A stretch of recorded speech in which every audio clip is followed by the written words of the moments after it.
O Francisco que está em você, capítulo 9. Líder que incomoda. A história mostra que ideias revolucionárias só começam a exercer grande influência ao povo quando elas se encarnam numa única pessoa. Francisco encarnou ideias revolucionárias. Vive e anuncia a paz, conversão, fraternidade, pobreza. Acima de tudo, Francisco encarnou uma pessoa, Jesus Cristo. Uma pessoa que ele conhecia, que ele amava. O centro de sua reforma não é ele mesmo, nem suas ideias, nem seu idealismo. O centro de sua reforma estava na pessoa do Cristo. Ele viveu e sentiu o que viveu. E imitou o pregador Paulo apóstolo. Não sou eu que vivo, é Cristo que vive em mim. Um dia, quando lhe apresentaram o Evangelho, ele simplesmente respondeu: já conheço Cristo. Por causa de sua pregação e de sua vida, alguns jovens quiseram fazer parte de sua vida. E assim se reuniu em torno de Francisco o primeiro grupo de jovens para viverem em pobreza, em fraternidade e em paz. Assim diz Francisco: e depois que o Senhor me deu irmãos, ninguém me mostrou o que eu deveria fazer, mas o Altíssimo mesmo me revelou que eu devia viver segundo a forma do Santo Evangelho. E em torno de Francisco se reuniu um grupo de vagabundos idealistas, que de loucos passaram a ser santos. Capítulo 10. Os vagabundos de Cristo.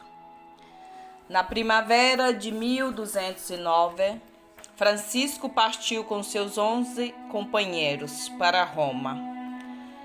12 santos vagabundos pelos caminhos da Itália em direção a Roma. 12 sonhadores idealistas em direção a um papa que desejava este mesmo ideal, mas que achava simplesmente impossível realizá-lo. Diante do Papa estão 12 idealistas. Já há alguns tempos tentam viver o Evangelho sem meias palavras. Humildes e sem nada possuir, estão no meio da sala, como réus aos olhares do Papa e dos cardeais. Não pedem nada. Não entregam nenhum manifesto, nem exigem reforma da igreja. Não interessa se estão rodeados de luxo e de normas que encobrem a mensagem do Evangelho. Somente pedem uma coisa: viver o Evangelho de Cristo e mostrar ao mundo que Cristo não pregou nenhum absurdo. No mundo de hoje, grupos se reúnem para protestar, grupos se reúnem para redigir manifestos, grupos se reúnem para planejar derrubadas, grupos se reúnem para derrubar estruturas políticas e sociais, grupos se reúnem para planejar vinganças, grupos se reúnem para libertar pela violência. E os grupos surgem para combater outros grupos, cada grupo lutando pelos seus interesses, pelas suas ideias, e acabam destruindo-se a si próprios. Onde é que se reúnem 12 jovens para viver o Evangelho de Cristo? Onde é que se reúnem 12 casais para viverem seu matrimônio na fidelidade do Evangelho?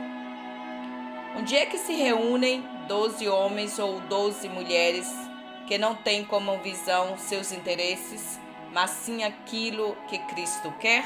Capítulo 11. Grupos sem ideal. Qual o ideal dos grupos?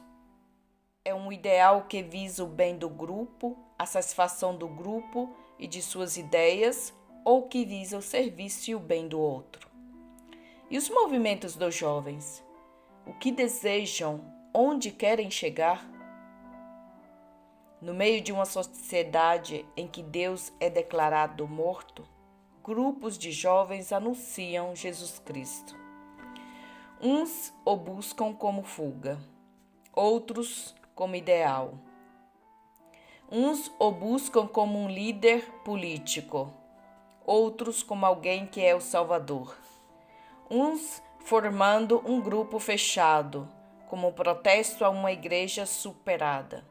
Outros tentando buscar uma ligação à Igreja Universal. No meio de tudo isso, há uma procura sincera, simplicidade de vida, amor, política honesta, esperança no mundo mais humano.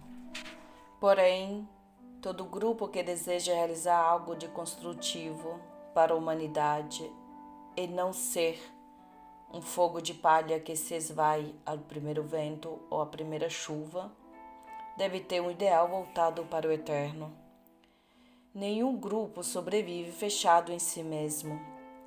Nenhum grupo sobrevive se não está em comunhão com a Igreja Universal.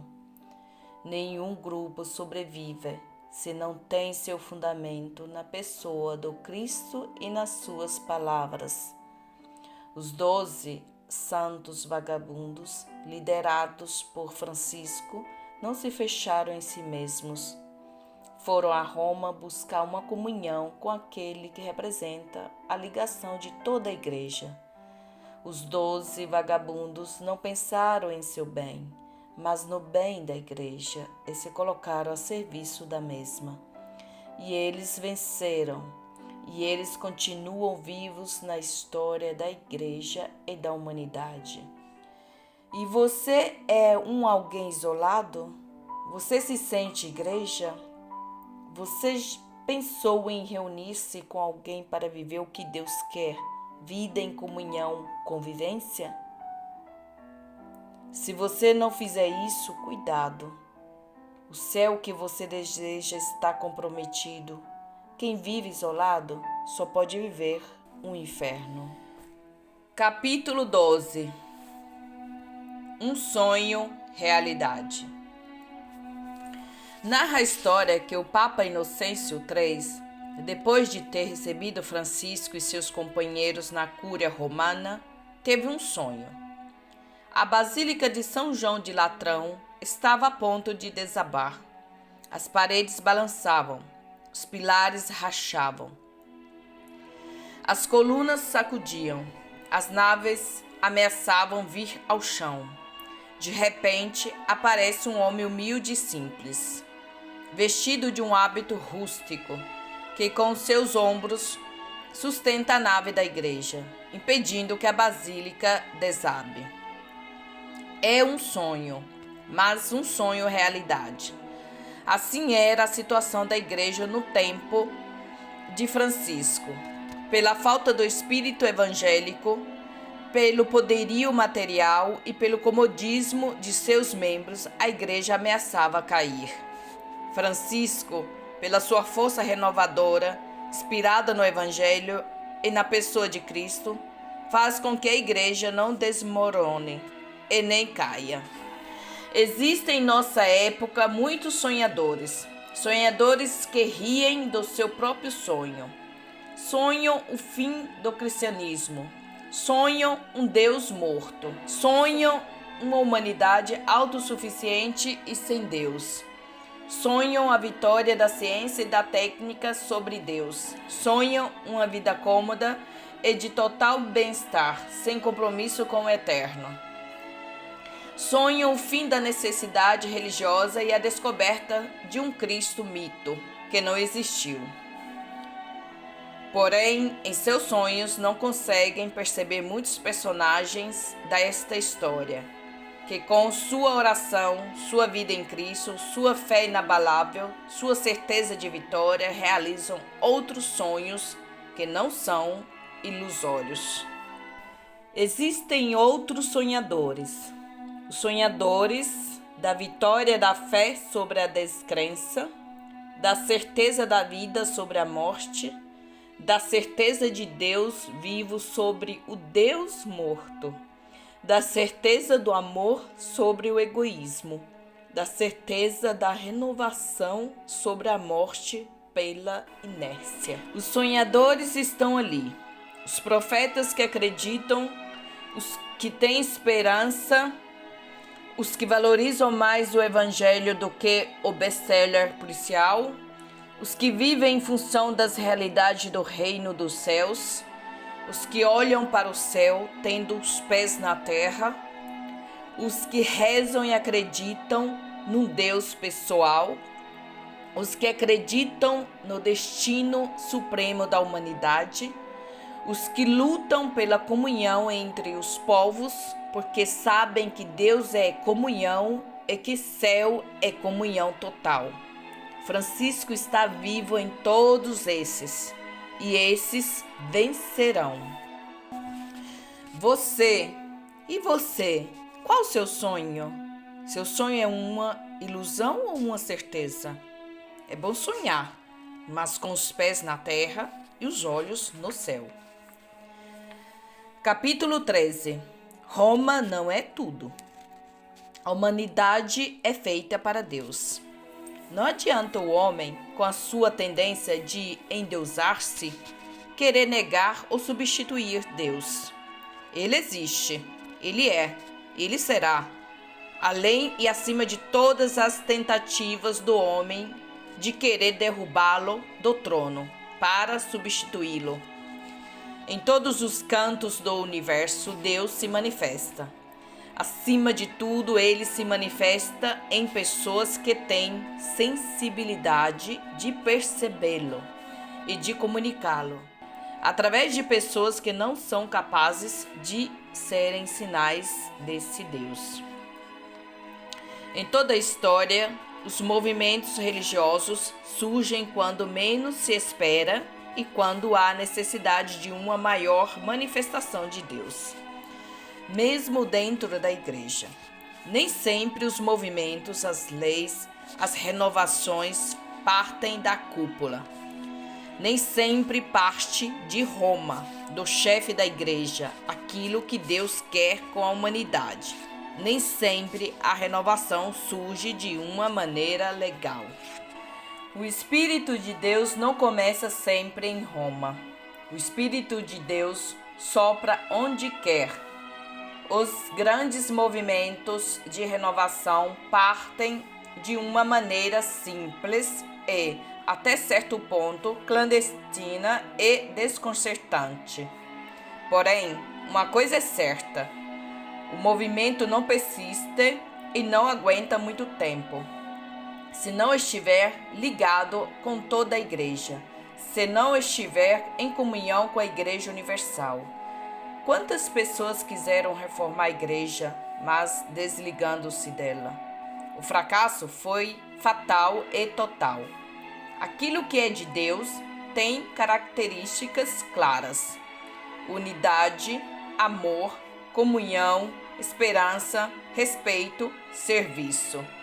Aquilo que não é de Deus tem também suas características: revolta, insubmissão, desrespeito, egoísmo e divisão.